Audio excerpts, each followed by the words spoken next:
కన్యక పరమేశ్వరి, మీరు ప్రాణత్యాగము ఎందుకు చేసుకున్నారు? అదా చిలుక. మా తల్లిదండ్రులు అయిన కౌసంబి, కుసుమశ్రేష్ఠులకు సంతాన భాగ్యము లేక పుత్రకమేష్టి యాగం చేశారు. ఆ యాగానికి ప్రతిఫలంగా నేను జన్మించాను. కాని నాకు యుక్త వయస్సు వచ్చేసరికి విష్ణువర్ధన మహారాజు నన్ను దక్కించుకోవాలని చూశారు. కాని తల్లి, మీ జీవితం ఆ పరమేశ్వరునికి అంకితం కదా మాత. అవును చిలుక. ఆ విషయం చెప్పినా కూడా ఆ విష్ణువర్ధనుడు వినకుండా 1 రోజులు గడువు ఇచ్చాడు. అంతలో మా తండ్రిగారు చుట్టుపక్కల ఉన్న 714 గోత్రాల వారికి ఈ విషయం గురించి చెప్పి వాళ్ళ అభిప్రాయాన్ని అడిగారు. తల్లి, అందులో 102 గోత్రాల వాళ్ళు మిమ్మల్ని ఆ విష్ణువర్ధనునితో పంపుటకు ఒప్పుకోలేదు కదా? అవును చిలుక.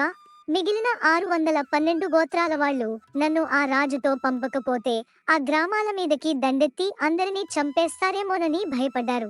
అందుకే నేను ఆత్మర్పణ చేసుకున్నాను. మరి ఆ 102 గోత్రాల వారు ఏమీ అనలేదా మాత? మీరు ఆత్మర్పణ చేసుకుంటుంటే వాళ్ళు కూడా నాతో పాటే ఆత్మార్పణ చేసుకున్నారు. అందుకే పెనుగొండలోని నా ఆలయంలో ఇప్పటికీ వారి గుర్తుగా 102 స్తంభాలు, వారి గోత్రమూలాలు ఆ స్తంభాలపై ఉంటాయి.